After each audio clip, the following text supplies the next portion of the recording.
안녕하세요. 김호준입니다. 박사모 카페 죽창 태극기가 등장했습니다. 한 회원이 헌재가 탄핵을 인용할 경우 평화적 대응만으로는 안 된다며 대나무를 잘라 죽창을 만들고 태극기를 매단 사진을 게재했고 이에 수많은 동조 댓글이 달렸습니다. 개인 회원만 그러는 게 아닙니다. 정광용 박사모 회장은 탄핵이 인용되면 각자 개별 행동을 해야 하고 자신 역시 개별 판단을 하겠다며 자신의 자녀들이 아직 어리지만 자신은 살 만큼 살았다는 자살 테러를 암시하는 글을 게재했습니다. 이렇게 모두를 협박하고 있는 박사모를 말리기는커녕 이들에게 감사 편지를 보낸 대통령의 행동은 우리가 그동안 어떤 사람을 대통령으로 두고 있었는지 여실히 드러냅니다. 하루빨리 헌재 탄핵 심판 결론이 나길 오늘도 빌어봅니다. 죽창 태극기 같은 짓들은 정말 더는 못 봐주겠습니다. 김호준 생각이었습니다.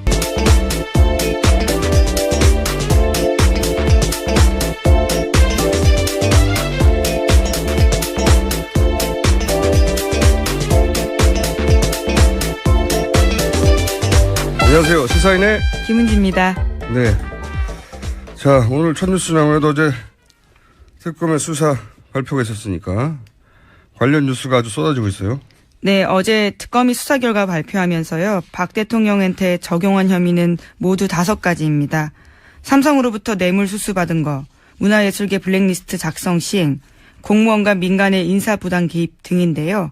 이로써 박 대통령의 범죄 혐의는 검찰이 앞서 적용했던 8가지를 포함해서 총 13개로 늘었습니다. 네. 관련해서 이제 보고서도 냈죠. 예, 100페이지가. 네, 거의 100조 가깝습니다. 네, 여기 자세한 내용들이 있는데 오늘 언론들이 이제 그 보고서 기반해서 후속 보도들을 많이 냈어요.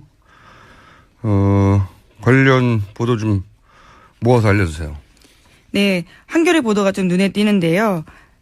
관련된 공무원들이 어떤 역할을 했는지에 대한 특검 관계자발 설명입니다. 안종범 전 수석 같은 경우에는 돈을 받아내는 일을 했고 김기춘 전 실장 같은 경우에는 반대파를 좌파로 몰아서 척결하는 일을 했고 우병우 전 수석 같은 경우에는 이 과정에서 매질을 가하는 일을 했다라는 식으로 해석을 하고 있습니다. 딱 들어맞죠, 여기에. 예. 그러니까 반대파 박근혜 대통령을 반대하면 다 좌파가 돼요. 예. 그리고 이제 다 척결하고 그리고 이제 공무원들이 말 안 듣면 잘라버리고. 예, 예. 속칭 매질이죠. 여기서 나오는. 그리고 안종범 수석은 돈을 받아내는 역할을 하는데 그 앞에 2단계가 있죠. 최순실 씨가 돈 벌 사업 계획을 세우고, 예. 그 사업 계획을 세우면 대통령은 그걸 대통령명으로 지시하고, 그런 다음에 이제 돈을 받아내는 거죠. 예.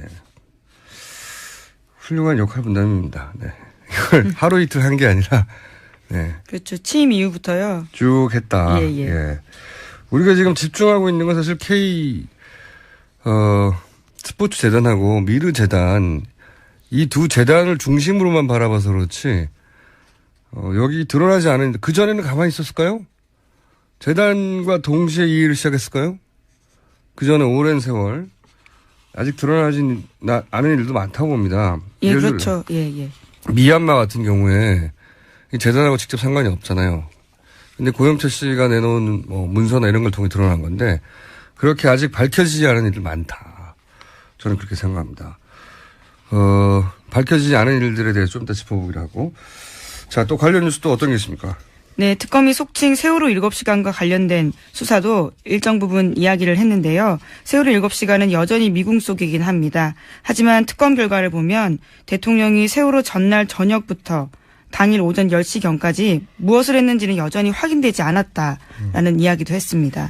사실 이게 말이 안 되는 거군요. 보통 이 시간엔 관제에서 자고 아침에 일어나고 확인 못할 이유가 뭐가 있어요. 확인이 안 된다는 얘기는 전날 시술 의혹 그리고 다음날 오전부터 시술 의혹과 연관해서 생각해 볼 수 있다. 예. 개인적으로 추정합니다. 이건 특검이 밝혀내지 못했기 때문에 아직은. 저는 여전히 당일 청와대에 없었다의 한 표인데, 네. 과연 특검도 밝혀내지 못한 걸, 검찰 특수본에서 밝혀낼 수 있을지 모르겠지만 헬기설 아직도 저는 한 표인데.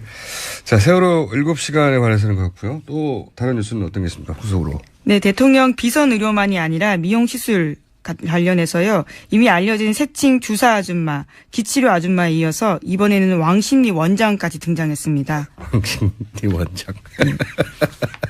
운동 치료사인데요. 예. 왕십리 원장도 수시로 청와대에 드나들었다라는 거고요. 이들 3명의 비선 의료진 같은 경우에는 모두 무면허 의료업자였다고 합니다. 무면허. 예. 박근혜 대통령에게 주사를 놓은 사람이 너무 많아요. 주사를 놓은 사람이 공식 의료진 말고도 합치면은 10여 명 가까이 되는 상황이고, 그리고 비선 의료진 3명이 있는데 그 사람들도 면허가 없다. 예. 재밌지 않습니까? 이렇게 청와대가 돌아가고 있었다는 게.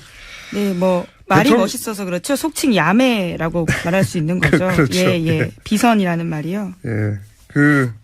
일반인들도 이렇게 무면허 의료업자들한테 잘 안 받거든요. 대통령이 왜 이렇게 해야 되는 건지. 그리고 대통령을 그렇게 만나기 힘들다고 비서실장도, 김익춘 비서실장도 대통령 만나기 힘들었다는데 이분들은 그렇게 자주 만났어요. 이분들은 다 비선으로 몰래 들어가서 기록도 남기지 않고. 재밌습니다. 참. 앞으로 다른 걸 정치형을 다 떠나서 이런 대통령은 다시 나오지 않을 것 같아요. 모든 걸 다 비선으로 처리하고, 네, 왕십리 원장, 기치료 아줌마, 주사 아줌마가 수시로 드나들고. 재밌습니다. 이준호. 자, 다음 뉴스는요? 네, 블랙리스트 관련해서요. 순수 문예진 문학동네 세월호 참사 추모집 눈먼 자의 국가라는 책이 있거든요. 그 책을 내고 나서부터 문학동네가 우수도서가 우수수 줄었다라는 건데요. 2014년만 하더라도 25종이 우수도서였는데 2015년에는 5종으로 줄었고요. 게다가 문예지에 지원되던 10억 원의 지원 사업도 폐지가 됐다라고 합니다. 네, 블랙리스트에 올랐군요. 예. 한마디로. 여기 문예지인데, 예, 추모집을 냈다는 이유로 그동안 우수도서가 엄청 많이 선정됐는데 한 달에 한 평균 2권 정도 선정됐는데, 그렇죠. 네, 다 없어졌다는 거고, 지원 사업도 폐지됐다는 거고, 이런 식으로 블랙리스트가 운영이 됐다는 거죠. 구체적 사례였고, 또 어떤 게 있습니까?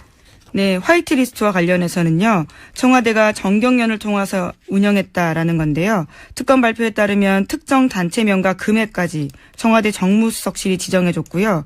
그래서 2014년부터 지난해 10월까지 삼성, 현대차, SK, LG 등을 통해서 총 68억 원을 지원했다라는 겁니다. 네, 이거는 한 해 동안 그랬다는 거고요. 14년부터 15년까지. 근데 네, 16년 10월까지요. 예. 네. 그렇군요. 1년 반 동안. 네. 이런 단체들이 결국 지금 친박 집회를 하고 있는 겁니다. 네, 태극기 흔들면서. 네, 청와대와 또 수시로 통화를 하고 있고요. 어제 전해드린 바와 같이요. 올해 1월 달까지도 계속 이들 네. 단체의 대표들과 청와대 선임 행정관이요. 네, 선임 행정관이 아직도 전화를 하고 있다는 거죠. 네, 이런 집회들을 주도하고 있는 사람들하고. 자, 관련 뉴스 또 있습니까, 후속으로? 네, 두 번째 태블릿 PC 관련해서요. 명의자는 최 씨 소유의 건물 환경미화원이었다라는 특검 수사 결과도 있습니다. 뿐만 아니라 사용요금은요. 최 씨 비서의 명의로 국민은행 계좌에서 나갔다라는 건데요. 이 계좌에서는 다른 것도 나갔습니다. 최 씨 명의로 최 씨가 개통한 여러 대의 차명폰 요금도 나갔다라는 건데요. 특검 조사 결과에 따르면 최순실 씨가 직접 대리점을 찾아가서 개통했다고 하고요.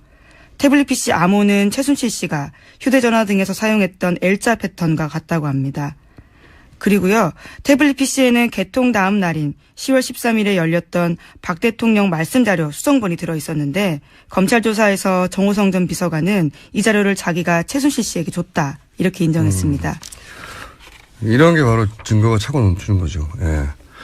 최 씨 건물에 일하는 환경미화원이 했고 본인이 다른 대포폰 결제를 했던 계좌를 통해서 결제를 했고 본인이 개통을 했고 패턴도 같고 대통령 말씀 자료도 있고 정호성 비서관도 그 자료를 줬다고 하고 이게 아닐 수가 없잖아요. 그리고 이동 경로가 그대로 최순실 이동 경로가 일치하고 본인이 아니라는 거 아닙니까? 예, 여전히 부인하고 있습니다. 그리고 이런 거를 가짜 뉴스를 통해서 이제 배포를 하죠. 본인 것이 아니라고 계속해서 아직도 주장하고 있죠. 예. 가짜뉴스 관련도 또 뉴스가 있나요? 예, 다른 가짜뉴스도 갈수록 기승인데요. 헌재 선고 결과 나오는 걸 기대하면서 앞두고 가짜뉴스가 계속 나오고 있습니다. 관련해서요, 최근에는 찬성이 31%다. 이런 식의 가짜뉴스까지 나오고 있습니다. 탄핵 찬성 의견이 31%다? 네, 그러니까 여론이 뒤집어졌다라는 거죠. 친박 집회에 나오는 분들의 탄핵 여론조사 아니에요? 근데 이 가짜뉴스는 주시합니다. 이게 가짜뉴스가 시작된 게 미 대선에서 트럼프 쪽에서 시작했거든요. 그때 이제 지금 우리나라 가짜뉴스의 모태에 해당되죠, 사실은.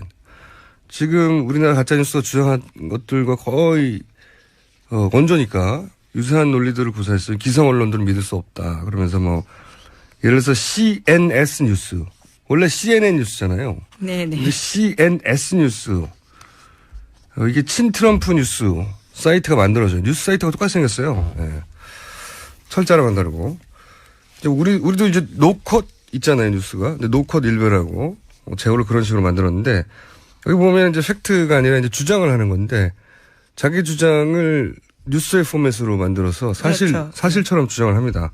그리고 기존 뉴스 사이트하고 거의 같은 구성, 같은 디자인으로 만들거든요. 그 디자인으로 페이크 뉴스를 만들어서 미국 같은 경우는 페이스타임을 통해서 많이 유포했어요.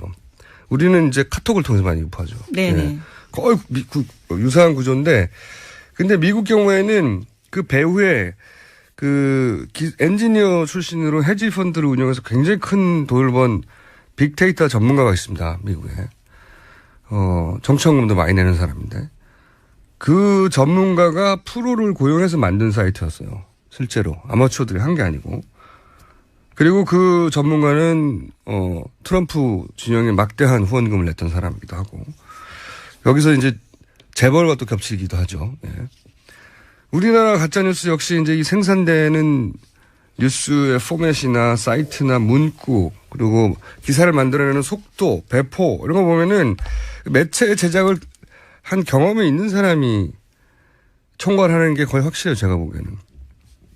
아마추어들이 이렇게 단시간에 이런 사이트를 이렇게 만들어서 이렇게 많은 양의 콘텐츠를 이런 속도로 만들어서 이렇게 광범위하게 배포할 수가 없어요. 제가 우리나라 최초의 온라인 매체를 만들었지 않습니까? 아, 딴지일보, 예. 20년 전에. 예. 그리고 20년 가까이 유지했는데, 전문가의 온라인 매체, 이 전문가가 보기엔 이건 프로의 솜씨고, 그러니까 온라인 매체를 운영해 본 적이 있는 그 온라인 매체 의사 결정권자 레벨, 그런 사람이 총괄을 맡고, 그리고 그런 매체를 만들어 본 프로들이 뛰고, 그럼 돈이 필요하잖아요, 거기에. 당연히. 그리고 무엇보다도 뭐가 필요하냐면, 그 개별 그 기사를 만들어내는 사람들이 자기 마음대로 만들어낼 수가 없어요. 왜? 목적이 있지 않습니까? 이런 가짜뉴스를 만든. 그러면 편집에 큰 방향이 나와야 돼요. 그게 제일 중요합니다. 예를 들어서 그 타블렛을 가짜로, 만들어라. 가짜 타블렛이라고 퍼뜨려라. 그럼 쫙 관련 기사가 나와야 되는 거잖아요. 네, 속칭 야마라고 하죠. 기자들끼리. 예, 주제를 잡는다라는 차원에서요. 오늘 이렇게 언어가. 예, 속칭의 단어들을 몇 가지 알려드렸습니다. 기자들은 그런 단어를 잘 쓰죠. 예, 일본 말이긴 합니다만. 예.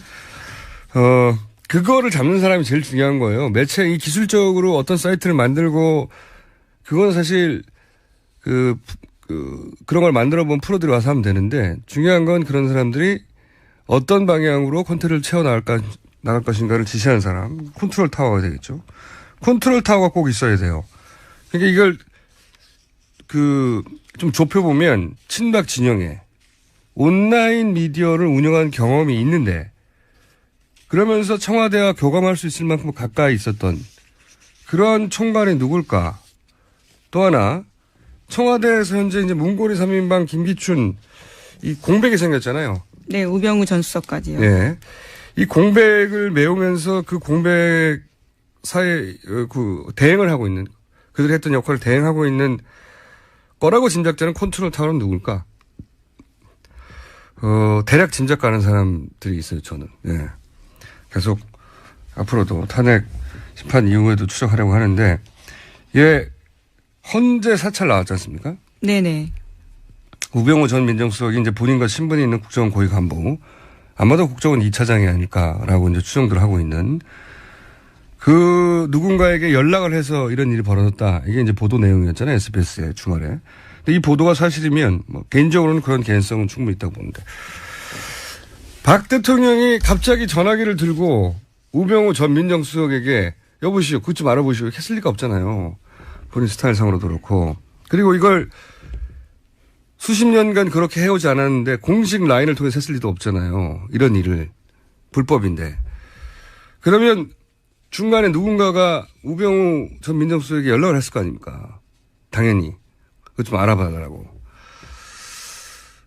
저는 그 연락을 하는 사람이 이 가짜뉴스의 컨트롤 타워이자 친박 집회의 컨트롤 타워이자 그리고 지금 그 공백을 메꾸고 있는 동일 인물이다라고 개인적으로 추정하고 이 범주를 좁혀간 결과 후보들이 등장했습니다. 네. 아, 들인가요? 예, 복수인가요? 예. 아주 후보들이 등장했고 그중에서 추려가는.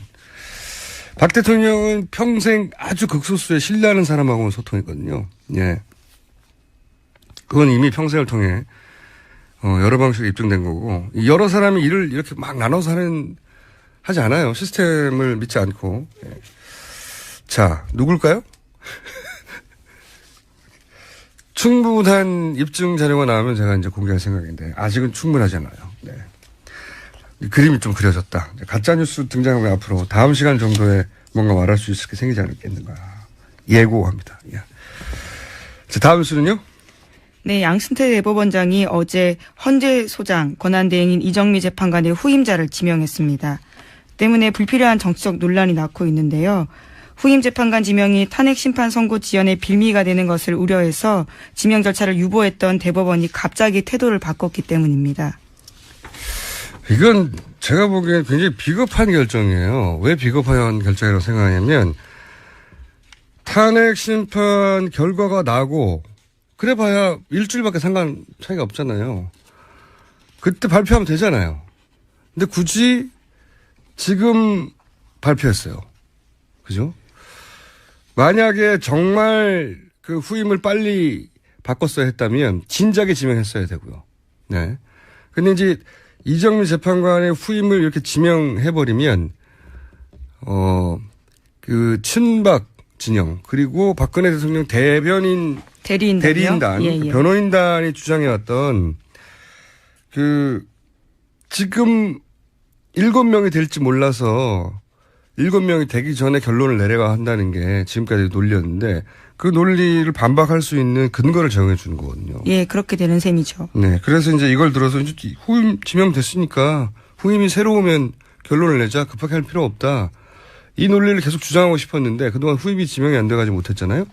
그래서 아마도 압박을 받았겠죠. 양승태 대법원장이요. 네, 대법원장도 보수 진영이 임명한 사람이니까 임명을 받았을 테고 또 한편으로는 국민적 여론은 있지 않습니까? 그거 개입하면 안 된다고. 그러니까 어중간하게 발표한 거예요. 어중간하게. 중간에 껴가지고.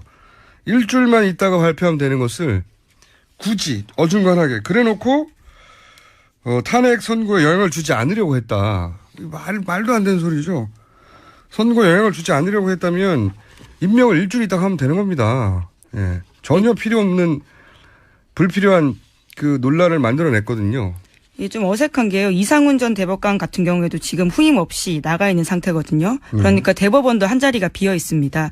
이미 앞서서 비어 있는 자리에 대해서는 후임자 임명하지 않고 있는데 갑자기 헌재를 아직 나가지도 않은 자리에 대해서 후임자를 먼저 임명한 거죠. 그러니까 반쯤 어정쩡하게 박근혜 대통령 손도 들어주면서 그러면서도 요건 먹지 않게. 진짜 어정쩡한 비겁한 결정이라고 봐요. 자. 그리고 앞으로 그 특검 저희가 잠시 후 2부에서 이제 특검 수사 발표를 자세하게 짚어보려고 하는데 특검이 발표한 내용 중에 아쉽다. 이거 더 추적됐어야 하는 건데 김원지 기자는 없어요? 네, 아무래도 세월호 7시간과 관련돼서는요. 여전히 아쉬움이 많이 남습니다. 대통령 대면 조사도 하지 못했고 청와대 압수수색도 하지 못했기 때문에 결과가 굉장히 텅텅 비어 있거든요. 저는 개인적으로는 이 초기부터 주장했던 그랜드 레저 코리아라고 있어요. 아, GKL. 네. 예. 그랜드 코리아레저군요. 예. 이 카지노 운영하는. 예, 회사인데. 예. 이거 관련해서는 이제 그 수수료, 그 그랜드 이름 자꾸 헷갈리네요. 코리아레저. 네, 코리아레저에 소속된 장애인 펜싱 선수단의 그 수수료를 먹었다 이거거든요. 너무 작아요. 이권으로. 제가 계속 줄기차게 주장했는데 최순실의 이권에 대한 집착 정도 막 그 은행에서 조직 개편을 해서 자리를 만들어서도 사람을 꽂지 않습니까? 아니면 대사를 갑자기 전혀 경험도 없는 사람을 꽂아버리잖아요. 뻔뻔하게도 눈치 보지 않고.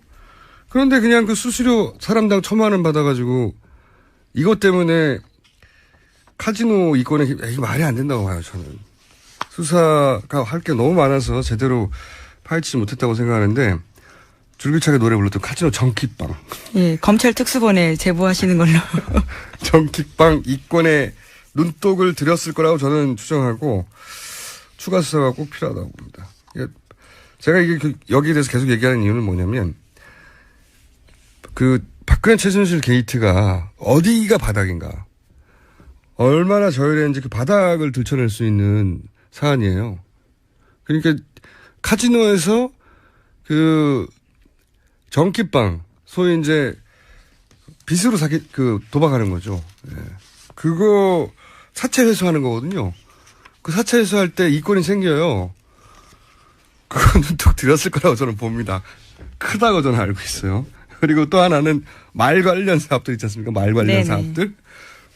굉장히 코믹한데 우리 말나라가 됐잖아요. 예. 말 수입과 관련된 또는 승마 시설 갑자기 늘었는데 이 관련 이권이나 예산들이 막 숨어 있을 거라고요. 그리고 또 하나는 이것도 이제 특수본에 수사해야 된다고 보고 개인적으로 가장 황당한 게 이제 ODA 사업. 네. 이게 이제 개발도상국 원조자금 국가가 어느 정도 규모를 갖추고 경제 수준이 되고 그러면 그동안 원조 받아왔던 것을 대감다는 의미에서 원조 자금을 만들어서 운영한단 말이죠. 굉장히 뜻깊은 자금입니다. 근데 이걸 해먹으려고. 이걸 그리고 미얀마 대사까지 임명을 했고 워딩도 아주 좋지 않습니까? 자손 대대로 해먹을 수 있는 거라고 얘기를 했는데 근데 여기 주목하는 대목은 뭐냐면 여기서 이제 공장 부지를 무상으로 불화받으려고 했던 정황이 있잖아요. 네. 네네. 삼성을 통해서. 예. 네. 그래서 제가 이것은 개성공단과 연결될 수 있을 것 같다. 예. 예, 삼성을 통해서는 잘못 이야기한 겁니다. 삼성을 거기 또 투자를 시키려고 했었던 네. 거죠. 그러니까 이게 미얀마 정부로부터 공장 부지를 50년 정도 무상으로 받아서 거기 입주하려고 하는 공장이 있으면 공장이 조금만 받아도 그야말로 땅 짓고 헤엄치기 아닙니까? 몇십 년 동안. 근데 개성공단이 폐쇄돼서 그런 대체 부지를 찾으려고 한 게 아니라 그런 대체 부지로 임대 사업을 할 수 있겠다 생각이 들어서 기획부동산처럼 개성공단을 폐쇄한 게 아니냐라는 개인적 추정인데 이거 추가 수사가 꼭 필요한 대목으로 봅니다. 저는. 마지막으로 아직 특검을 통해서는 한 번도 등장하지 않았는데 저는 이것도 굉장히 큰 덩어리라고 생각하는데 실제 보유 재산으로는 최순득 씨가 가장 많아요. 최순천 씨도 훨씬 많습니다. 최순천 씨가 더 많아요? 네, 왜냐하면 서양 네트워크스라고 해서요. 사업체를 가지고 있는 가족이 있기 때문에요. 네. 뭐 물론 부동산은 어떻게 차이가 날지 모르겠지만 최순천 씨가 더 많다고 이번에 나왔습니다. 부동산까지 합쳐서 최순천 씨가 더 많아요? 2,700억 재산 중에서는 최순천 씨로 알고 있습니다. 잘못 알았군요. 예. 물론 최순득 씨도 많습니다. 네. 예. 많아요. 뭐 예. 10억, 20억이 아니고 1,000억 대니까 다들. 예. 근데 이제 최순득 씨가 그 재산을 불려온 방식에 대한 제가 한번 그 주시에서 다룬 적이 있는 것 같은데 사채업을 했고 그리고 그 사채업을 하면서 기업의 인수합병 자금을 대고 그리고 나서 주가 조작을 해서 해먹는 전형적인 금융범죄인데 소위 엔터 쪽 비즈니스에 이런 일이 많거든요. 그 검찰 특수본에서 요 사안을 추가 수사를 하면 저는 이게 덩어리가 엄청나게 나올 거라고 봅니다. 엄청난 게. 그게 뭐 또 10억 해먹었네, 20억 해먹었네가 아니라 몇백억, 몇천억에 해당될 엄청난 잠겨 있다. 저는 최순실 일당에게 가장 큰 돌은 재산 몰수라고 하거든요. 예, 불법적으로 취득한 재산에 대해서는 끝까지 추적해서 다투는 탄핵하고 무관하게 그리고 정권하고도 무관하게 계속 특검해야 된다고 봅니다. 저는. 예, 현재 추진을 청구한 상태이긴 하지만 금액이 그렇게 많지는 않습니다. 전체 재산에 비하면요. 물론 지금, 일반인한테 많은 돈입니다. 그렇죠. 예, 네. 예. 100억 있어요? 예. 지금 추가로 특검이 찾아내는 건 200억에 불과하잖아요. 예, 그렇습니다. 그리고 최순실 씨가 평생 동안 공식적으로 한 사업이라고는 유치원밖에 없어요. 네, 초이 유치원이라고요. 네. 유치원을 경영했었고. 그것에서 어떻게 이 돈을 봅니까? 그리고 이 집안이 공식적으로 했던 사업이 양말 사업이에요, 예전에. 어떻게 몇 천억을 법니까? 양말 사업하고 유치원 해가지고. 말이 안 되잖아요. 끝까지 추적해야 되는데 이게 굉장히 오래 걸리거든요. 저는 상설 특검으로 꼭 재산을 불법적으로 취득한, 본인들이 이제 그 이후에 그 취득한 재산을 기반으로 합법적으로 한 것도 있겠죠. 그건 제하더라도 불법적으로 취득한 재산은 아무리 오래 걸려도 몰수해야 되고, 그러지 않으면, 그렇게 해서 역사에 기록해 놓지 않으면 저는 다시 부활한다고 봅니다. 이런 사안들. 교과서가 등장했잖아요. 이거 보고 막 배워가지고. 좀 길게 했나요? 네. 또 하나 아쉬운 거 우병우 전 수석에 관련된 수사. 뭐 아무래도 자료가 많이 안 넘어왔다고는 하지만요. 같은 검찰끼리 속칭 좀 봐준 거 아니냐라는 의혹을 살 수 있는 부분들이 있어서요. 그 부분은 좀 더 아쉽습니다. 우병우 전 민정수석에 대한 애착이 많으시군요. 관심이. 그거는 근데 특검에서 못하더라도 저는 한편으로는 이 정도까지 일이 됐는데 특수본에서 검찰 특수본에서 그냥 넘어갈 수 있겠나 이런 생각도 합니다. 예, 더 할 수 있도록 좀 압력을 넣어야 될 것 같습니다. 여론으로서요. 예. 자, 오늘 여기까지 하겠습니다. 좀 특검 수사 발표가 있어서 이야기가 길어졌는데 또 다뤄보겠습니다. 2부에서. 오늘 여기까지 브리핑을 하겠습니다. 시사인의 김은지였습니다. 감사합니다. 첫 번째 인터뷰 시간입니다. 어제 박영수 특검이 수사 결과를 발표했죠. 검찰 출신으로 탄핵 소추안 초안을 작성한 분입니다. 민주당의 금태섭 의원 전화 연결하겠습니다. 안녕하십니까? 예, 안녕하십니까? 네, 오랜만입니다. 네. 예, 잘 지내셨습니까? 검찰 출신으로 이 수사 결과 발표문을 읽으시면서, 이 정도면 몇 점을 줄 수 있다. 그런 관점에서 어떻게 평가하셨습니까? 몇 점짜리였습니까? 예, 박영수 특검은 절반의 성공이라고 하셨는데요. 네. 제가 봐서는 90점을 드려도 되지 않을까 싶습니다. 90점이요? 예, 특히 삼성 이재용 부회장 뇌물 사건을 통해서 네. 박근혜 대통령과 최순실이 공모해서 어떻게 국정이 농단됐는지 그 메커니즘을 분명하게 밝혀낸 것은 대단한 성과라고 생각을 합니다. 다만 아쉬운 점이라면은 10%가 뭡니까? 가장 아쉬운 거라면 박근혜 대통령에 대해서 직접 대면 조사를 못해서 이 국정농단이 일어난 메커니즘은 밝혔지만 도대체 왜 이런 일을 했는지 이 최순실이라는 사람을 끌어들여서 이렇게까지 나라를 망쳐놨는지 그 부분이 좀 깊이 조사되지 못한 것이 가장 아쉬운 점이고요. 그런데 그건 그 특검의 잘못은 아니지 않습니까? 네. 예, 물론 특검의 잘못은 아닙니다. 네. 처음에 특검 수사에 응하겠다고 했다가 안 나오신 박근혜 대통령이 전적으로 책임질 문제죠. 예, 그러니까 거기 감점 요인에 거기 넣지 마시고요. 예, 그래서 90점은 된다고 봅니다. 네, 그리고 우병우 민정수석의 수사. 네, 우병우 민정수석의 수사 같은 부분이 조금 미진했는데 70일이라는 길지 않은 기간에 이루어진 수사라는 점을 감안한다면 역대 특검 중에서 가장 성과를 낸 훌륭한 결과가 아닌가 싶습니다. 혹시 이제 언론에 보도는 안 됐지만 개인적으로 이 사안을 나는 주목한다. 혹은 보도됐지만 언론은 크게 다루지 않았는데 검찰 출신을 보기에 여기에 이걸 캐면 거기 굵직한 게 뒤에 있을 거야. 이런 사안 있었나요, 혹시? 지금 특별히 어떤 분야라기보다는 일단 두 가지를 하고 지적하고 싶은데 첫째로는 박근혜 대통령 대면 조사를 통해서 이 국정농단의 기본적인 동기가 뭔가를 밝힌다면은 여러 가지가 나올 수 있을 것 같고요. 또 하나는 아직 사실 본격적인 수사가 거의 안 이루어졌다고 볼 수 있지만 우병우 수석에 대해서 심도 있는 수사를 한다면 특히 검찰 수사 과정에서의 그 왜곡이라든가 지금 화이트 리스트, 블랙 리스트가 다 나왔는데 검찰이나 사법부를 좌지우지한 부분이 나오지 않을까 그것을 주목하고 있습니다. 국정원도 있을 수 있겠죠. 검찰, 사법, 예, 국정원. 마찬가지입니다. 예. 알겠습니다. 자, 이에 대해서 이제 박근혜 대통령 측에서는 이 특검 수사 결과가 공정하지 않고 박영수 특검을 오히려 구속하라는 말도 나오고요. 불법이라는 얘기도 나오는데 이런 반응에 대해서는 어떻게 평가하십니까? 예, 경기에서 진 다음에 심판 탓을 하는 전형적인 그런 모습이라고 보고요. 기본적으로는 박근혜 대통령이 나와서 자신의 입장을 설명할 수 있는 충분한 기회가 있었습니다. 여러 번 있었죠. 특검에서도 네. 참고인으로 조사하겠다고 했고 장소나 시간 부분에 있어서도 청와대 쪽 의견을 충분히 받아주겠다고 했는데 본인이 나와서 말씀을 안 하시면서 이것을 비판한다는 것은 정말 앞뒤가 맞지 않는 겁니다. 제가 보기에는 일방적인 의견 발표만 할 뿐 질문 받는 것을 두려워하지 않나 하는 그런 느낌이 나는데 어쨌든 나오시지 않고 자기 입장을 밝히지 않았으면서 결과에 대해서 본인이 임명한 특검이 수사한 결과에 대해서 반박을 하는 것은 정말 앞뒤가 안 맞는 일이라고 생각합니다. 오는 10일, 그러니까 이번 주 금요일 아니면 다음 주 월요일에 결국은 탄핵 심판에 이제 결론이 날 거라고 추정들을 하는데 네, 지금 맞습니다. 어제 나온 특검의 수사 발표가 이 탄핵 심판의 증거로 채택되지는 않는 걸로 알고 있는데 이게 참고가 됩니까? 어떻게 되나요? 이럴 경우에?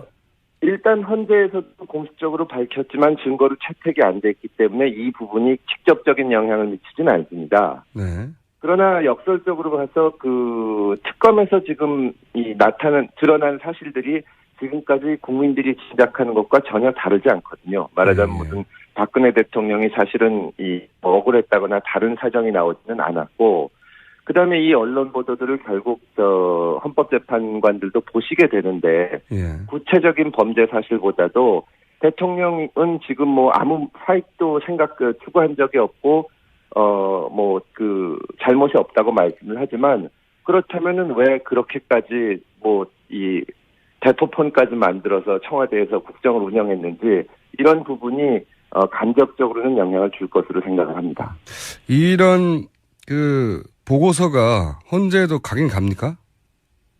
가지는 않겠지만 언론에 많이 보도되니까 다 보시겠죠. 물론 헌재에서는 증거에 의해서 판단을 하실 거고 그동안 헌재에서도 충분히 심리를 했기 때문에 증인신문도 하고 검찰 수사기록 등 증거도 봤는데 이번 특감 기록이 그 검찰 수사 결과와 거의 맥락이 같기 때문에 아마 지금 가지고 있는 심증을 굳히는데 그런 영향을 주지 않을까 싶습니다. 심증에 영향을 줄 수 있다. 네. 예. 그분들도 사람이니까요, 당연히. 예. 제가 이제 이건 좀 주변 질문인데 특검이 검찰로부터 넘겨받은 수사 기록이 5만 5천 페이지라고 제가 들었거든요. 그리고 특검이 만들어낸 게 또 10,000페이지가 넘고 제가 이런 거 볼 때마다 5만 5천 페이지를 언제 다 읽지 그런 생각이 들어요. 검찰에 계셨던 분으로서 5만 5천 페이지를 단기간에 다 읽고 그리고 거기서 이제 출연해서 수사를 하고 이게 가능한 겁니까? 5만 5천 페이지 어마어마한 분량인데. 저도 검찰 수사 기록을 상당 부분 있어서 읽어봤는데요. 예.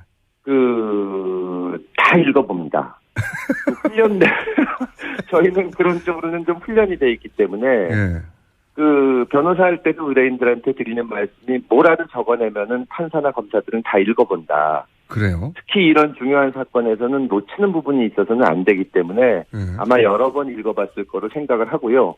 또 이 사건 같은 경우는 언론에서도 이 자료들을 나중에 다 봐서 놓친다는 거는 있을 수가 없고 5만 5천 페이지라고 하더라도 마음 먹고 읽으면 며칠에 다 읽을 수 있습니다. 연수원에서 속도 가르칩니까? 이게 5만 5천 페이지를 금방 그리고 이게 굉장히 불행한 일이고 정말 읽다 보면 참담한 생각이 들기는 하지만 또 워낙 흥미진진한 내용이기 때문에 헌법재판관들도 검찰 수사 기록을 다 읽고 숙지하고 계실 거라고 생각합니다. 그렇군요. 이걸 다 읽는 거군요. 실제로. 예. 저는 그냥 요점만 읽는 줄 알았더니 다 읽는다. 알겠습니다. 자, 이건 어떻습니까? 가장 중요한 게 이제 뇌물죄인데 액수도 너무 예. 크고 예. 이 뇌물죄 부분이 앞으로 뭐 그거는 사법부가 판단할 일이긴 합니다만 지금까지 이제 드러난 정도 그리고 검찰의 수사 결과를 볼 때 이게 확실히 드러났다 이렇게 볼 수 있습니까? 제가 그 탄핵소추안 초안을 작성하면서 그동안 나와 있는 검찰 수사 결과만 보더라도 상당 부분은 그대로 뇌물로 기소해도 큰 무리가 없겠다고 판단을 했습니다. 근데 지금 저 특검에서는 이 삼성 이재용 부회장에 대해서 2차례에 걸쳐서 영장을 청구하면서 예. 그 부분을 철저히 보강을 해놨기 때문에 제가 봐서는 뇌물죄로 인정하는데 충분할 정도의 증거가 확보됐다고 보이고요. 예. 그리고 이제 재판을 하다 보면은 비슷한 사례가 여러 가지가 있으면은 그 증거가 더 보강이 됩니다. 근데 아직까지는 시간이 없어가지고 다른 대기업에 대한 수사가 이루어지지 않았는데, 그렇죠. 예, 미르재단이나 K스포츠재단 또 다른 식으로 금품을 제공한 그 기업에 대해서 조사가 이루어지면은 대가성 부분이 이 배로 이렇게 그 보강이 돼서 그렇겠군요. 뇌물죄를 충분히 인정할 수 있을 거라고 봅니다. 지금은 삼성 그리고 하나지만 예. SK나 뭐 롯데나 그 다른 재벌들도 틀림없이 뭔가 대가를 받았을 테니까 그런 게 보강이 되면 문제 없을 것이다. 그렇습니다. 그리고 노무현 대통령 탄핵 사건 때 헌법재판소에서 뇌물죄가 인정이 되는 경우는 이 명백하게 탄핵 사유에 해당한다고 했기 때문에 이것이 상당히 쟁점이 되는데 특검 수사를 통해서 뇌물 부분은 거의 분명하게 밝혀졌다고 보입니다.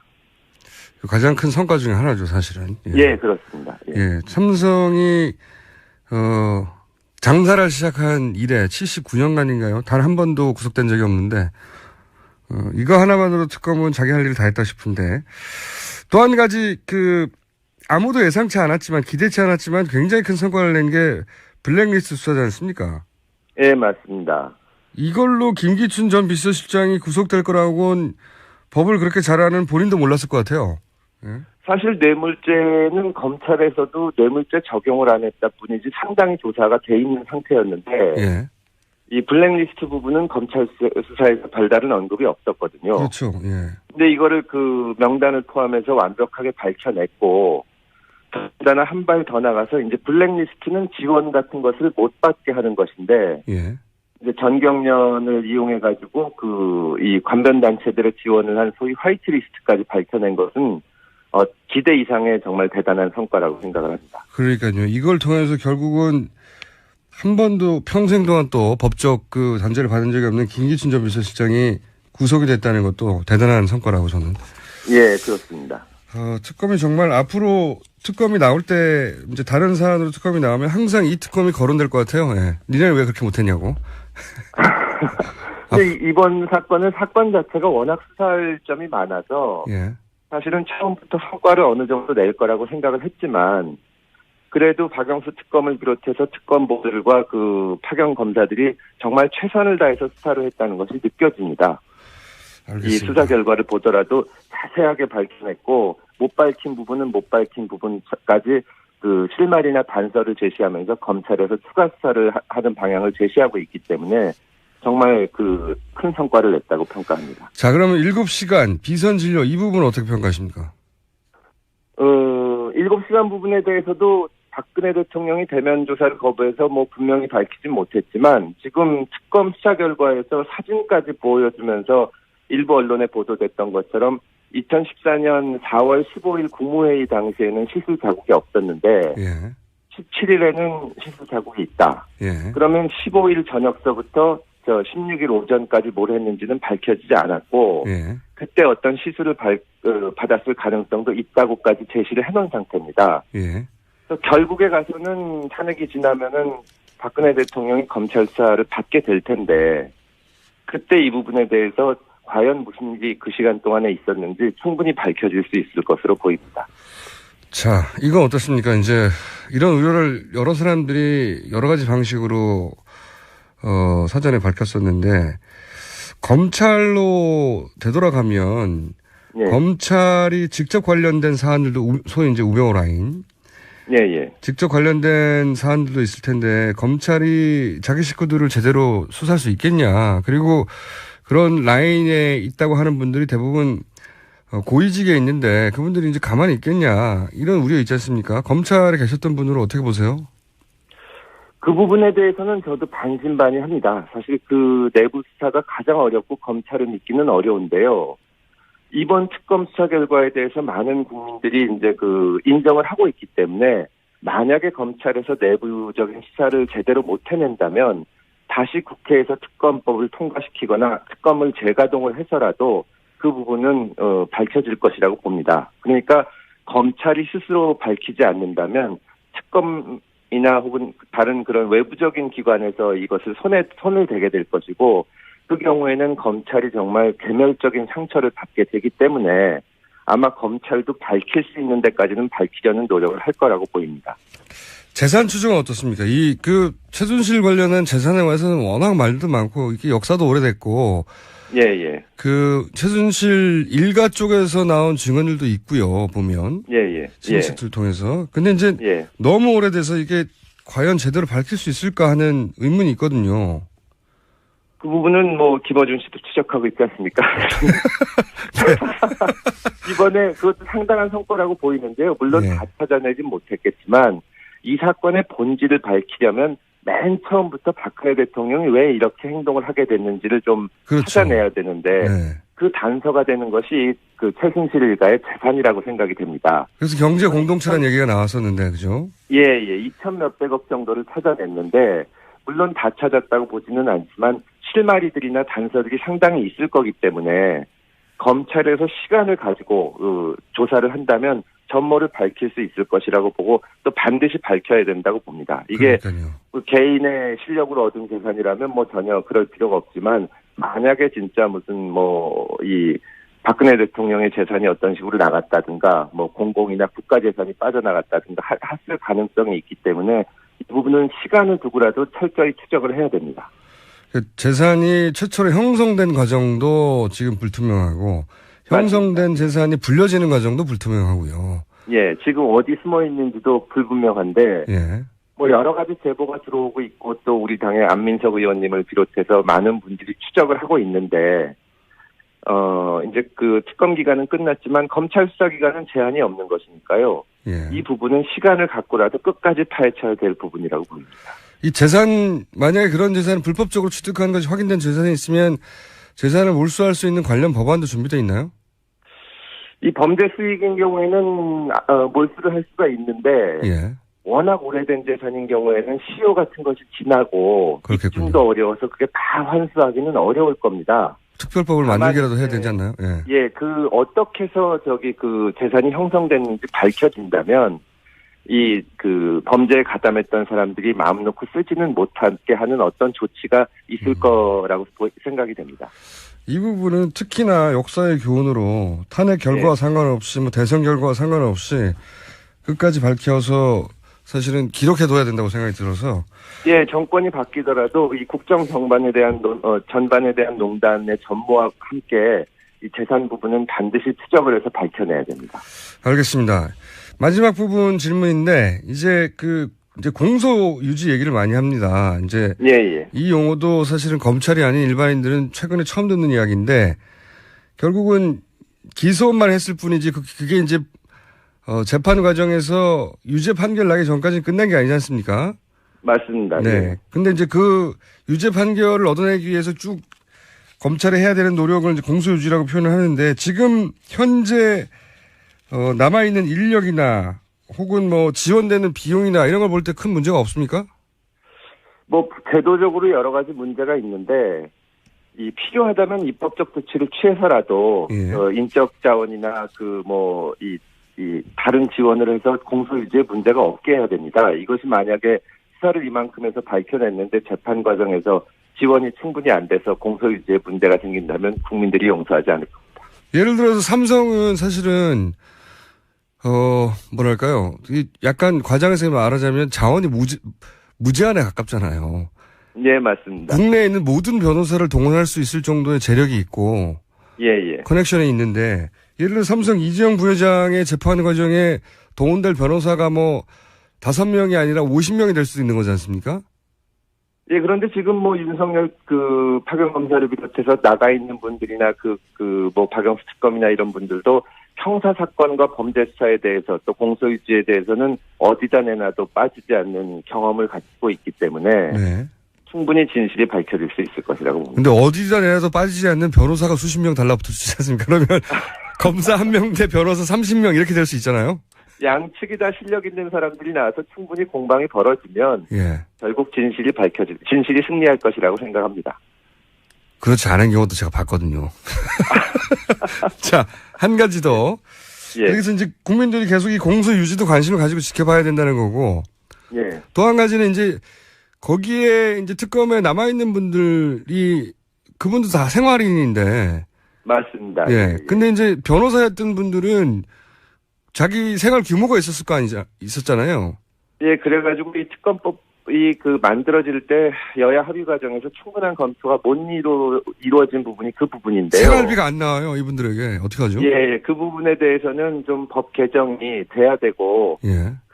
특검법 이 개정을 위해서는 야당에서 계속 노력할 생각입니다. 특검법을 개정해야 그분들에게 생활비를 마련해 드릴 수 있군요. 예, 그 부분은 네. 입법적 조치가 좀 필요합니다. 잘해주세요. 예, 열심히 하겠습니다. 오늘 여기까지 다루고요.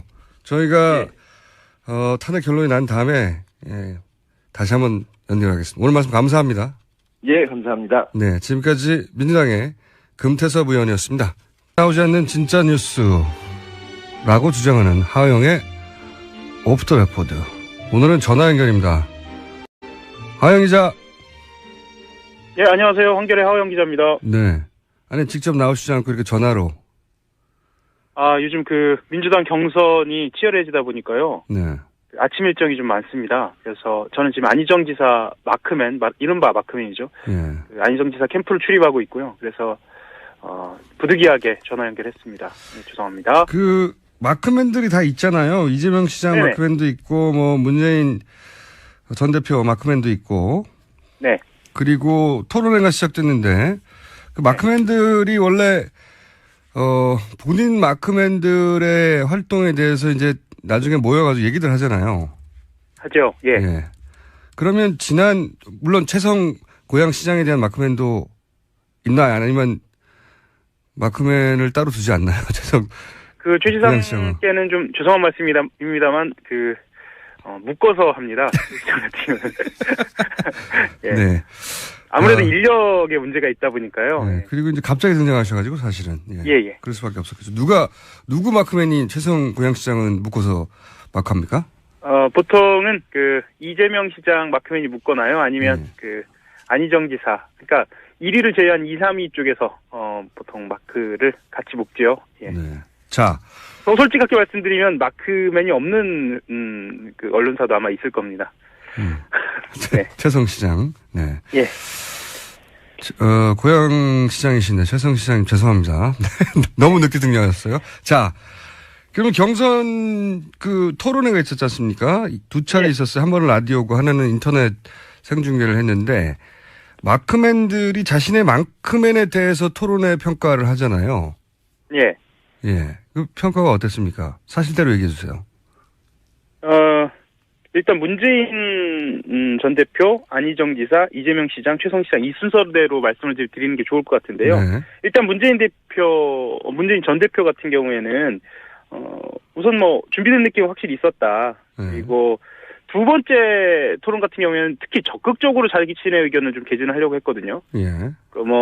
사회자에게 내가 토론 시간이 부족하다, 나에게 달라라고 하기도 하고요. 그리고 어떤 때는 욱하기도 하고요.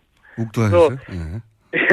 예. 특히나 재벌개혁이나 준조세의 법정부담금 논란 같은 경우에는 자기가 자기 논리를 가지고 좀 적극적으로 의견을 좀 개진하려는 모습을 좀 보였어요. 예. 그 대목은 이제 이재명 성남시장이 문재인 전 대표에게 친재벌 아니냐라는 공세를 많이 핀 걸로 알고 있는데. 그렇죠. 네. 그래서 자기 의견을 좀 적극적으로 이야기하고 공약을 차분하게 설명을 했다는 점에서는 마크맨들도 좋은 점수를 줬는데요. 네. 지난번하고 이번 혹시 보신 분들은 느끼셨을 거예요. 가장 핵심적인 토론은 주도권 토론이라고 해서요. 예. 각 후보들한테 15분씩 주고 자기가 어떤 후보에게나 자유롭게 그 질문을 하고 그러니까 토론을 하는 방식이거든요. 네네. 이게 핵심이었는데 문 전 대표 같은 경우에는 최성 후보와 주도권 토론을 했단 말이죠. 그래서 그래서 이제 첫 번째는 최성 후보가 워낙에 이 질문이 없었기 때문에 본인이 이제 맏형의 어떤 스타일, 이미지로 좀 기회를 주는 것으로 보였는데 두 번째도 그러다 보니까 이건 좀 피해가는 거 아니냐라는 그런 시선도 좀 있었죠. 2위, 3위. 그러면서 아마 2위, 3위와의 이제 직접 대결을 피해간 거 아니냐? 네. 예. 그러면서 좀 감점 요인이 좀 있었습니다. 네. 알겠습니다. 전반적으로는 선박했으나 주도권 토론에서 본인과 이제 치열한 각을 세울 만한 2위, 3위 후보가 아니라 최성 시장만 과만했다. 네. 피했다. 그리고 현장에서 본 사람들은 느꼈을지도 모르겠는데요. 그 유난히 두 번째 토론 때는 그 원고를 읽거나 외워서 하는 듯한 느낌이 좀 있었어요. 네. 그래서 그 부분에 있어서는 좀 자연스럽지 못했다라는 지적도 좀 있었고요.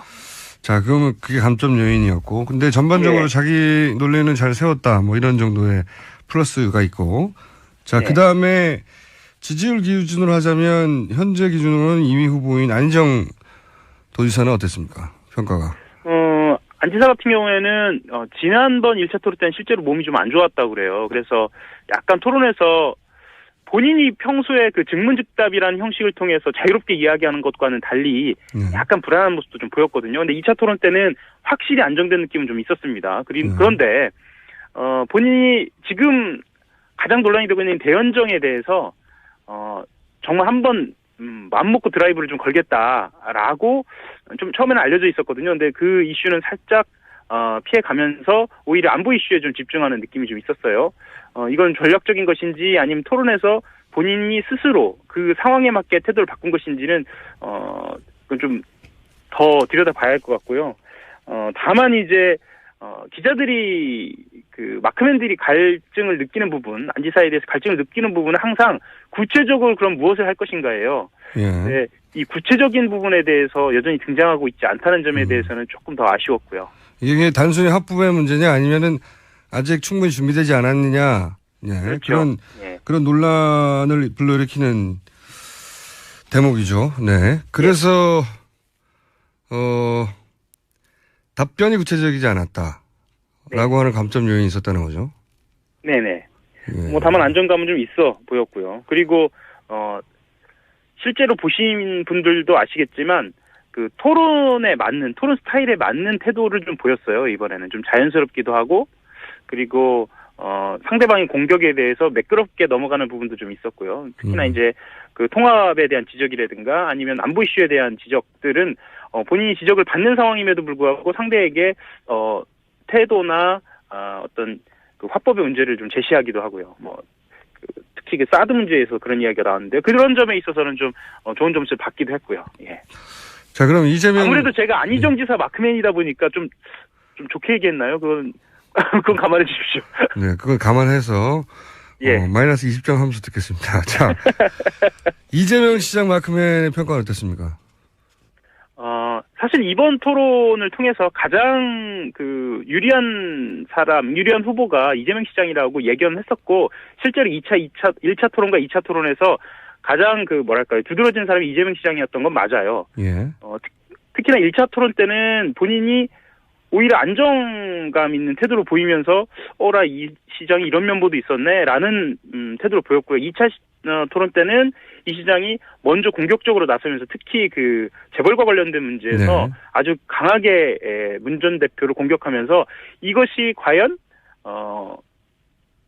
유권자들에게 너무 공격적인 거 아니냐라고 비춰질지 아니면 역시 사이다라고 비춰질지 이건 조금 두고 봐야 할 것 같습니다. 하지만 마크맨 대사에서는 약간 평가는 엇갈렸어요.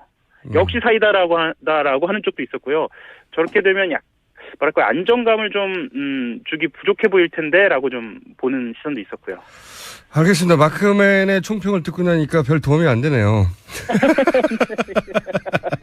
예. 자, 또 한 가지는 물론 이제 다른 당들의 대선 후보, 경선 후보 토론회가 나오면 거기도 저희가 평가를 하겠지만 지금은 민주당밖에 토론회를 본격적으로 하지 않고 있기 때문에 민주당 얘기를 먼저 해봤고, 자, 그 안희정 도지사 마크맨으로서 그 네. 지지율이 상승했던 속도하고 거의 유사한 속도로 지금 하강하고 있어요, 지지율이. 유사한 속도인가요? 더 빠른 속도인 것 같은데요. 제가 이제 그 지지율 뭡니까 기울기를 봤더니 거의 유사한 속도인데 그래서 지금 물론 뭐 여론조사 기관들마다 조금씩 차이는 있지만 거의 10% 초중반대로 하락을 했지 않습니까? 예. 아주 단기간에. 네. 여기 대해서 캠프는 뭐라고 평가하고, 그러니까 공개적으로 평가하는, 그러니까 본인들의 이제 언론의 워딩은 저도 봤단 말이죠. 어차피 이렇게 조정기를 거치기 마련 아니냐, 모든 후보들이. 이렇게 얘기하는 정도로 넘어가려고 하는데 실제 분위기는 어때요? 이게 위기의식이 어느 정도입니까? 위기의식 있죠. 위기의식 당연히 있고요. 네. 그 선언의지 발언 이후에 대연정과 관련된 방법론을 어떻게 수정할 것인가를 두고 내부에서도 좀 이견이 있었어요. 그래서 이게 갈등 국면으로 가는 거 아닌가라는 저 나름대로의 캠프 내에서 갈등이요? 예. 노선에 대해서.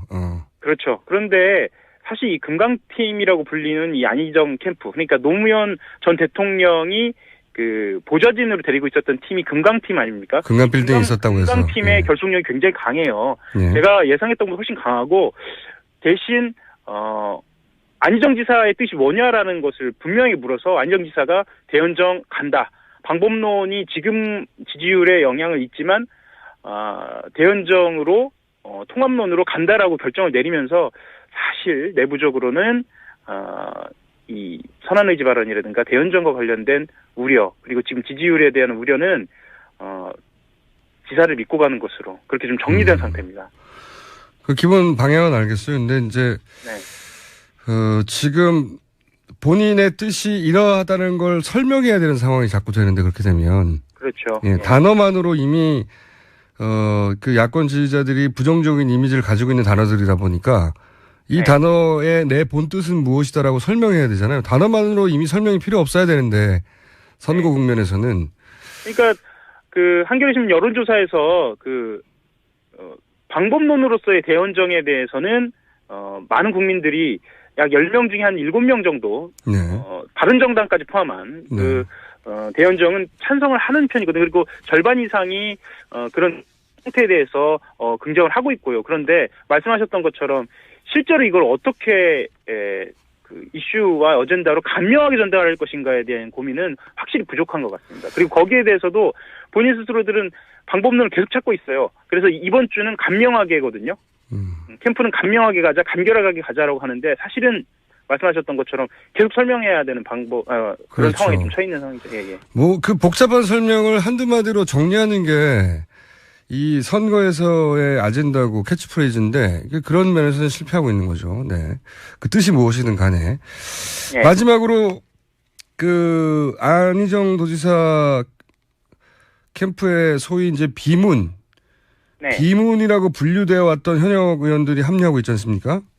예. 이걸 어떻게 해석해야 되나요? 네, 소위 이제 김종인계 아니냐, 혹은 개헌파 아니냐라고 불리던 분들 몇 분이 합류를 해서 이걸 어떻게 바라봐야 되는지 사람들이 해석이 분분한데 캠프 내 출입하는 기자로서는 어떻게 보십니까? 그 박영선 의원 같은 경우에는 뭐 비문계라고 이제 이미 분류가 된 상태고 곧 지지선을 할 것 같고요.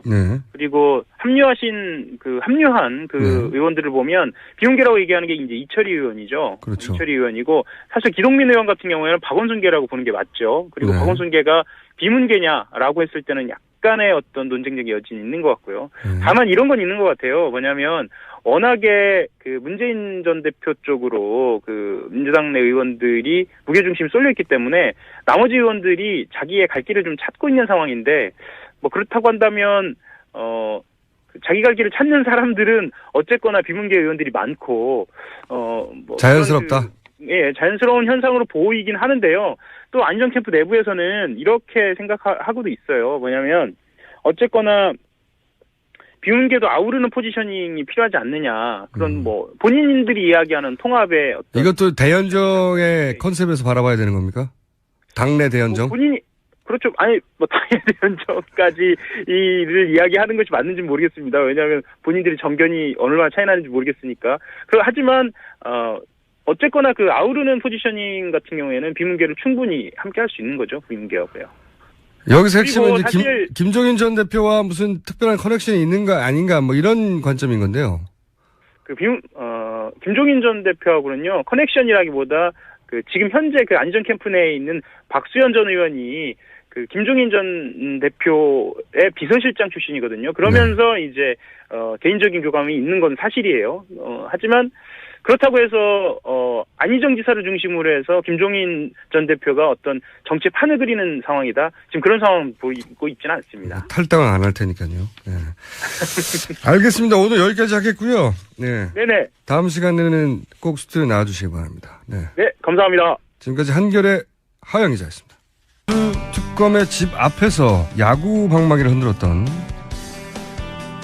보수단체에 대해서 고발이 이루어졌습니다. 무려 14,000여 명의 시민들이 참여했다고 하는데요. 고발을 주도한 청년당 준비위원회 김수근 공동위원장 연결해 보겠습니다. 안녕하세요. 예, 안녕하세요. 청년당 준비위원장 김수근입니다. 우선 청년당이 준비위원회가 발족됐다는데 이게 청년당이 창당을 하는 정말 당입니까? 예, 말 그대로 지금 창당을 준비하고 있고요. 네. 예, 저희가 지난해 촛불혁명부터 이렇게 모이기 시작한 청년들이 한두 명씩 지금 이 썩은 정치 한번 우리가 직접 정치해서 갈아엎고 지금 죽음으로 내몰리는 청년들 목소리 한번 대변하는 정당 한번 만들어보자 해서 지난달에 1,000명 발기인 모여서 네, 저희가 발기인대회도 하고 이제 정식 창당을 위해서 당원 모집 중에 있습니다. 네. 청년은 몇 살부터 몇 살까지 가입 조건입니까? 아니요, 저희는 가입 조건은 없는데요. 예. 주축으로 지금 활동하는 분들이 지금 39세까지 우선은 39세요? 운영팀에는 40세부터는 안 돼요? 예를 들어서 결혼을 안 했다든가. 운영하는 사람들만 예? 운영하는 사람들만 그렇고요. 당원분들은 네. 나이와 상관없이 본인은 청년이라고 생각한 이혼남은 어때요? 예. 그래서 마음은 청년이당 이렇게 소모임들을 운영하려고 하고 있습니다. 알겠습니다. 그런 창당 준비를 하신 중이고, 근데 이제 청년당의 이름으로 그 자유청년연합의 장기정 대표, 엄마부대 주옥순 대표, 장기정 대표는 이제 야구방망이를 흔든 분이고, 주옥순 네. 대표는 목을 쳐야 한다 이런 이야기를 박영수 특검 집 앞에서 했죠. 네. 네네네. 그런데 그래서, 네. 말씀하십시오. 아니요. 네, 그래서 고발을 어쨌든 그런 이유로 네, 했다고 말씀드리려고 해요. 예. 그런데 이분들에게 어떤 혐의가 적용됐습니까? 고발할 때?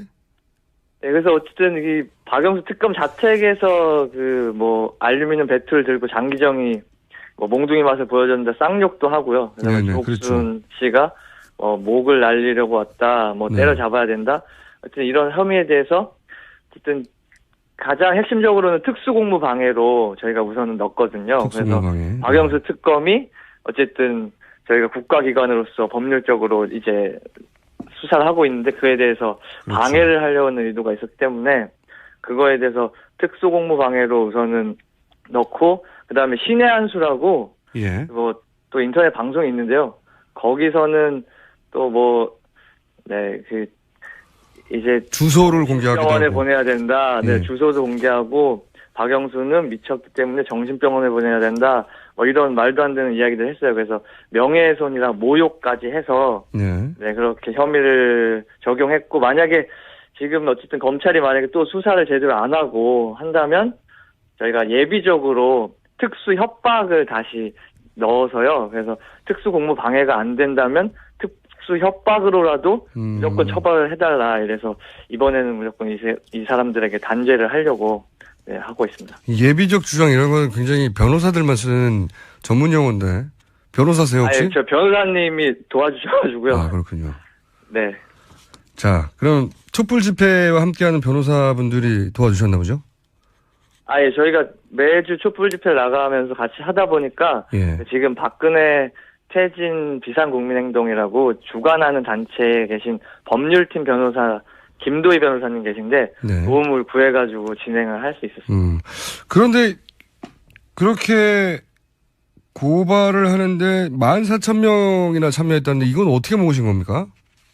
그래서 지난주 3.1절부터 저희가 온라인으로 먼저 시작을 하고 그래서 그 3.1절 당일 촛불 집회랑 지난주 주말 촛불 집회에서는 저희가 오프에서 촛불 집회 장소에서도 받았고요. 거기서 1,000명 이상을 받았고 온라인으로 지난 어제까지 네 그래서 14,000명 가까이 받았습니다. 어마어마한 숫자네요. 예.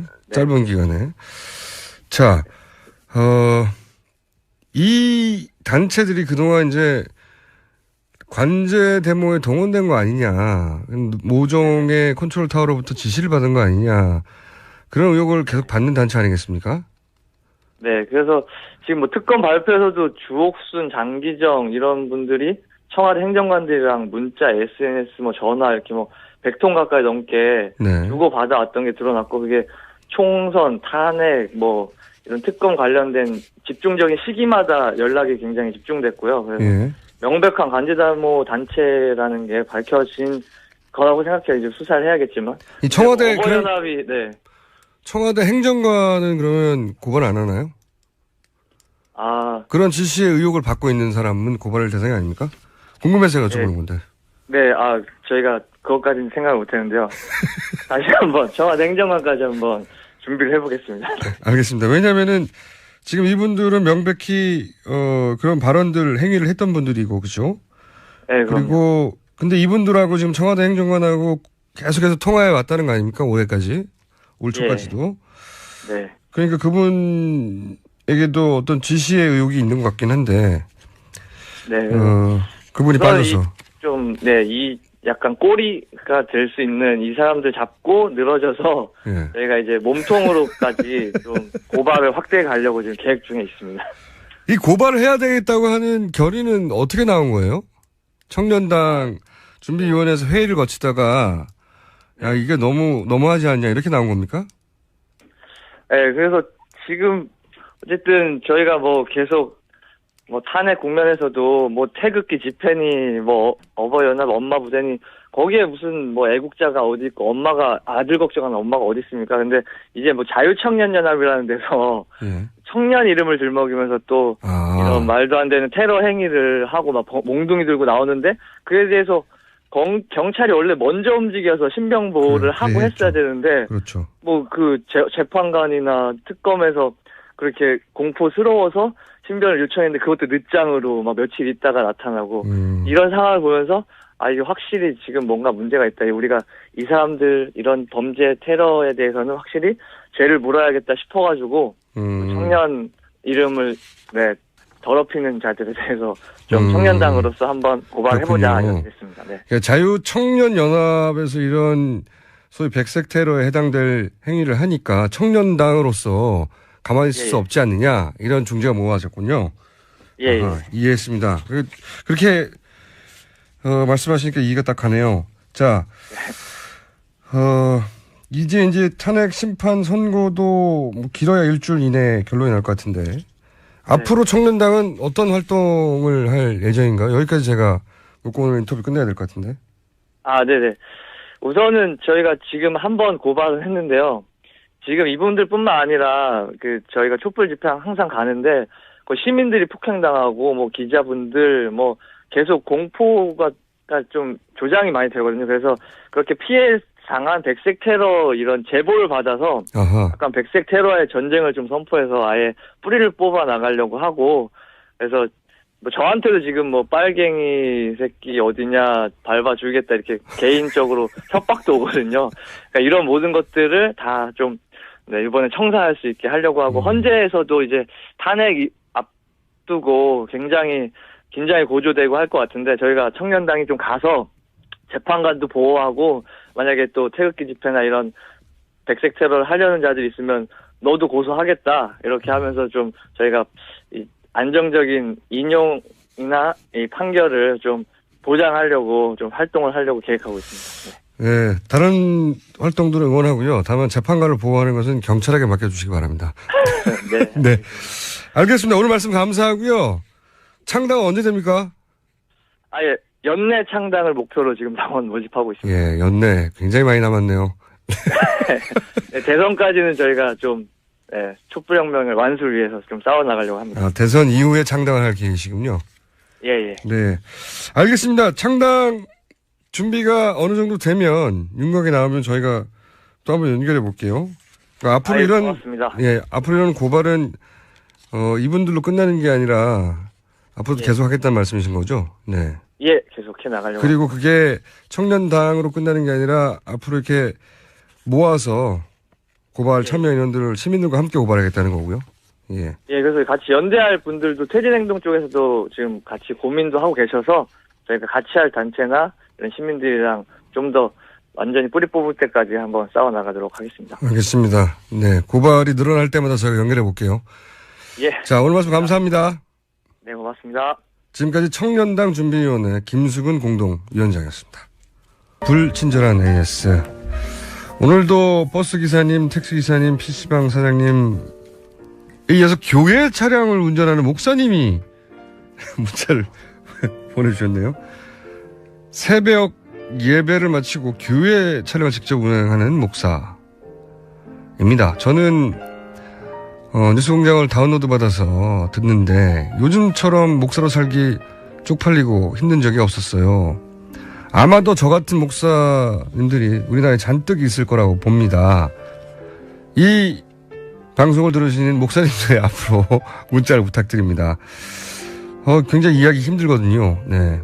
대형교회 목사들이 친박 집회에 나가라고 하는 그런 행동을 보고 이런 문자를 보내신 것 같아요. 자, 어제 앱이 다운됐는데 이게 누구 소행입니까? 네. 오늘은 아주 잘 들리는데 하나도 안 끊기고 잘 나와서 더 놀라워요. 자, 누가 하는 행동일까? 아니면 TBS 서버의 문제일까? 저희도 열심히 찾고 있습니다. 뉴스공장에서도 대선 후보 토론을 개최해 주세요. 예, 탄핵 국면 지나고 나서 후보들이 어느 정도 윤곽이 나오면 당연히 저희가 진행할 것이고, 네, 재미는 제가 보장해 드립니다. 자, 서울교통방송 너무 고맙습니다. 여기는 부산입니다.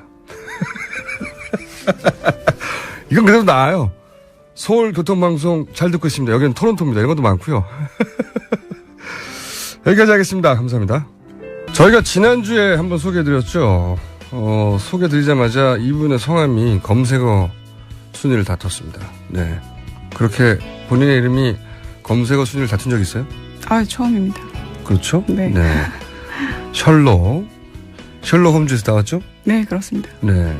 진실탐사그룹. 보통 이제 기자들만의 그룹도 있고 뭐 여러 가지 그룹이 있을 수 있는데 여기는 기자와 그리고 법조인들과 사진 기자들과 뭐 이렇게 뭉쳐 있죠. 전직 형사분도 계시고요. 전직 형사까지. 네. 그래서 왜 그 미드 보면 콜드 케이스라고 네. 미제 사건들 있지 않습니까? 네네. 미제 사건들만 다루는, 그러니까 오랜 시간 동안 미제됐던 걸 다시 들춰서 10년, 20년 지나서 다시 수사하는 게 있는데 좀 비슷해요. 그죠? 네. 미제라기보다는 잘못 판결난 사건들이라. 네네. 제가 이름을 소개 안 드렸네요. 제가 인사를 못 드렸습니다. 진실탐사그룹의 이명선 기자입니다. 네, 오늘도 나오셨어요. 지난 시간에 이제 내가 왜 종편을 떠났는가 하는 얘기로 저희가 만났고, 셜록 아직도 모르시는 분들이 있을 테니까 그런 진실 탐사 그룹이 있습니다. 네. 그래서 이분들끼리 형사도 있고 뭐 변호사도 있고 기자도 있고 사진 기자도 있고 모여가지고 이분들끼리 잘못 판결난 사건. 네, 그것들을 주로 다시 취재해서 재판에 올리는. 네. 네. 재심이 굉장히 어렵거든요. 사법부가 3심 제도에서 판결 내렸는데 네. 이걸 다시 법원에서 받아들이는 거를 거의 안 합니다. 그렇죠. 네. 재심 결정 자체가 힘듭니다. 네, 거의 안 하는데 벌써 재심 판결을 받아내는 것들이 있고요, 사건들이. 그렇죠? 네. 네. 굉장히 독특한, 전례가 없는, 우리나라뿐만 아니라 이런 걸 들어본 적이 없는 그런 그룹에서 활동하는 이명선 기자입니다. 네, 열심히 하겠습니다. 많은 분들이 관심을 주셔가지고 네. 저번에 라디오 한 이후에 아니, 그냥 라디오 말고요. 뉴스 공장에 나온 이유로 꼭 집어서 말씀하셔야죠. 네. 뉴스공장 나온 이후에 제 그 스토리 펀딩에 올라온 기획이 성공을 했습니다. 단방울에. 네, 집으로 돌아가는 길에. 집으로 돌아가는 길에? 네. 방송 나오자마자? 네, 너무 놀랐습니다. 뉴스 공장이 그 정도예요. 모르셨구나. 네. 앞으로 잘 하세요. 알겠습니다. 또 재미난 거는 타사 기자들이 많은 연락이 왔는데, 네. 자기네들도 많이 힘들다. 네. 혹시 우리 회사 얘기를 좀 녹여서 써주면 어떻겠냐는 그런 아하. 연락도 좀 많이 들었고요. 본인이 떠난 종편 말고 네네. 다른 종편이나 다른 곳에서 연락이 와가지고 네. 그걸 녹여서 네. 소화서 해달라. 사실 민원이네 민원. 그렇죠. 청탁을 많이 받았죠. 어허. 종편의 문제가 아니고 이거는 한국 언론 전반에 대한 얘기이기 때문에 그런 걸 짚어주면 어떻겠냐 이런 청탁도 받았습니다. 인사 고가가 낮은 분들 아니에요, 그냥? 자, 그런 일을 하시는 분입니다. 제가 보기에는 그 전 세계 유례가 없는 그런 그룹이 탄생을 했어요. 그리고 지금까지는 대단히 성공적이고 성공 사례도 만들어 가고 있습니다. 네. 근데 이분이 이제 종편에서 기자 생활을 시작하셨고, 기자를, 그죠? 네. 예. 근데 떠나셨어요. 네네. 떠난 이유에 대해서 지난번에 말씀하셨고, 네. 오늘은 그러면 어떤 내용입니까? 오늘은. 네. 한 가지. 원래 이 화요일은 조성주가 간다 시간이거든요. 네네네. 네. 알고 있습니다. 근데 이분이 서울시 공무원이 됐어요. 아, 그런가요? 네. 그래가지고, 잘렸어요. 공무원이 돼가지고, 네. 잘리셨고, 저희가 이제 임영석 기자님이 이 방송을 하는 거를 체크를 좀 해서 괜찮으면 고정으로 해버릴까 하는 생각을 저 혼자 하고 있는 중입니다, 아직은. 자. 오늘은 어떤 이유로 나오셨습니까? 오늘은 남바라는 종편의 단독 보도에 대해서 말씀드리겠습니다. 종편에서 단독을 남발한다? 네. 물론 유의미한 단독들도 많죠. 네. 네. 근데 제가 문제를 제기하고 싶은 거는 사안의 본질에서 벗어난 사항들의 단독 타이틀을 붙이는 것에 대해서 말씀드리고 싶습니다. 우선 이제 단독은 매체의 자존심이에요, 원래는. 그렇죠. 네, 다른 당연하지만 모든 분야가 그렇지만 특히 기자사회에서 경쟁이 굉장히 심하거든요. 네. 낙종한다. 보통 물 먹었다고 하죠. 네네네. 네. 물 먹었던 걸 굉장히 치욕으로 여기고 기자들은. 그렇죠. 네. 근데 그래서 한 가지 사안을 모두가 다 다루게 됩니다. 네네네. 뉴스라는 게 뻔하기 때문에. 그런데 이제 아무도 못 다룬 뉴스만을 단독했을 때 기자의 위상도 올라가고 그리고 매체의 위상도 올라가고 그리고 단독은 매체에게는 굉장히 큰 명예이자 자기 실력을 과시하는 거잖아요. 그렇죠. 네. 그래서 단독의 의미가 굉장히 큽니다. 매체에서는. 그런데 이게 너무 남발된다. 그렇죠. 제가 전 직장에 있었을 때 한번 유병원의 장남 유대균이 뼈 없는 치킨을 시켰다라는 사실이 단독으로 보도된 적이 있었는데 네. 상당히 그 당시에도 많은 질타를 받았습니다. 뼈 없는 치킨을 시켰다 단독이었어요? 네. 그러니까 사실 검색이 돼서 포털 사이트에 검색을 해서 나오지 않으면 단독을 붙이는 경우가 많거든요. 그러니까 사안의 경중을 따져서 단독을 붙여야 되는데 그러지 않고 뼈 없는 치킨을 시켰다고 단독. 참 씁쓸합니다. 아니 근데 뼈 없는 치킨이라고 하는 메뉴가 따로 있나요? 네. 치킨을 별로 안 좋아하시는군요. 뼈 없는 치킨 많이 팝니다, 요즘에. 그 뼈가 없는 부위가 있는 게 아니라 원래 뼈가 있는 부위인데 그걸 뼈를 제거하고 파는 거예요? 네. 발라먹기 귀찮으니까요. 저한테는 단독인데요.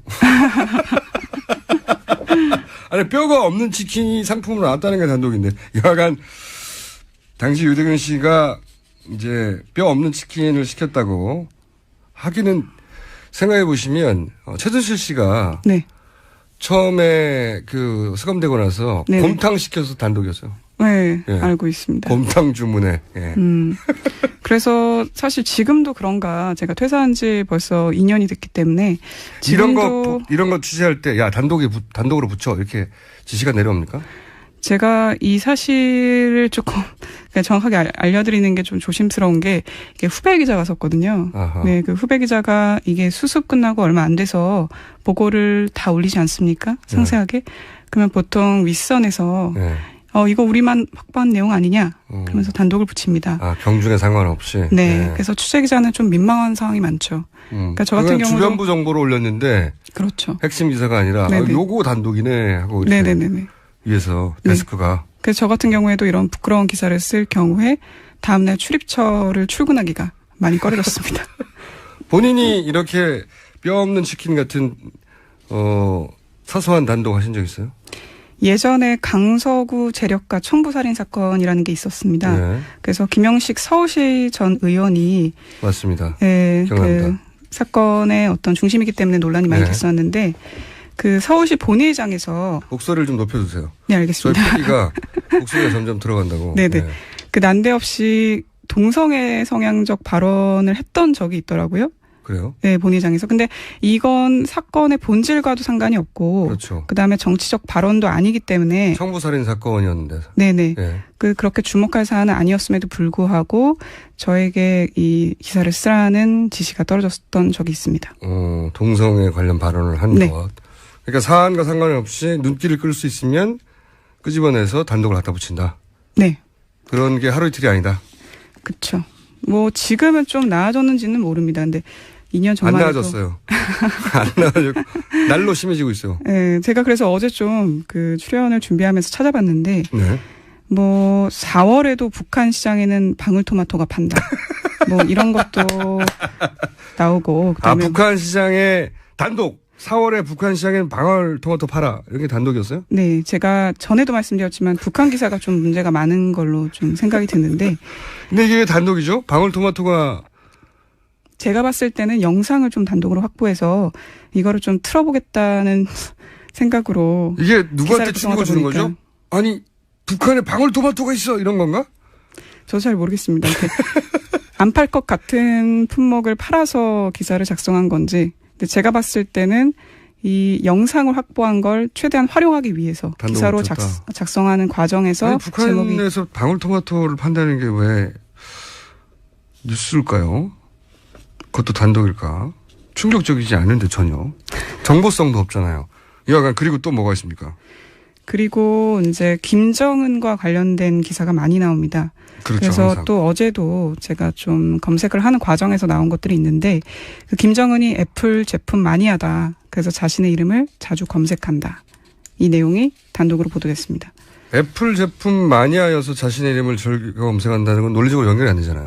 애플 제품을 활용해서 네. 본인의 이름을 자주 검색한다는 내용이죠. 애플 마니아인데 네네. 그 애플 제품으로 뭐 아이폰이라든가 아이패드라든가 네네네. 뭐 맥이라든가 이런 제품을 이용해서 자기 이름을 자주 검색한다고? 네. 그렇게 해서 간접적으로 정세 확인을 하더라. 뭐 이런 내용의 기사가 단독으로 보도됐습니다. 글쎄요. 저도 잘 모르겠습니다. 출처가 어디입니까? 출처는 확인해봐야 되는데 보통은 그 조선중앙TV에서 나온 모습을 가지고 추측하는 경우가 많고요. 아, 그걸 보고 그냥 추측하는 거예요? 네, 아니면 해외에서 언급한 것들을 포착을 해서 근데 이거는 뭐 애플 제품을 들고 있어서 마니아라고 추정할 수는 있지만 거기에 자기 이름을 많이 검색한다는 아마 전원이 있었겠죠. 누군가의 전원. 저도 확인은 못하겠습니다. 김정은 옆에서 김정은이 자기 이름을 많이 친다는 거를 확인할 정도 사람이면 굉장히 측근이잖아요. 그렇겠죠. 이건 신빙성이 대단히 낮은 기사인데 이런 거 아니에요? 애플 제품을 들고 있는 영상이나 사진을 확보했어요. 네네. 근데 그것만 가지고는 뉴스가 안 되니까 네네. 뒤에는 소설로 갖다 붙인 거 아닙니까? 소설까지는 아니고 제가 자세히 기사를 들여다보지는 않았는데 네. 아마 제 추측컨대 해외에서 네. 누군가 그와 같은 발언을 했던 걸로 추측이 됩니다. 그래서 그 내용을 붙여서 확실하다는 말이 아니라 알려졌다라는 표현으로 이렇게 분위기만 풍길 수는 있잖아요. 그렇게 조립하는 경우도 많아요? 많죠. 네, 별도의 기사인데 이것만으로는 부족하니까 이제 조립해서 네. 갖다 붙인다. 그러게 해서 조립했으니까 단독이죠. 조립했으니까 새로운 게 나온 거잖아요. 자, 재밌네요. 단독을 그러면 가르는 기준이 사실상 없다는 거네요? 보통 저 같은 경우에도 좀 자랑스럽다 싶은 거는 이건 단독 보도 감입니다. 이런 식으로 말씀을 드리는데 보고할 때 보통 아까 이제 유대균 뼈없는 치킨 보도 같은 경우처럼 예. 보고를 가리지 않고 우선 정리해서 올리는 편입니다. 예. 그러면은 이제 데스크에서 이거는 단독인지 아닌지 사실 정확하게 얘기하면 이전에 나온 보도인지 아닌지를 가지고 경중이 아니라 하죠.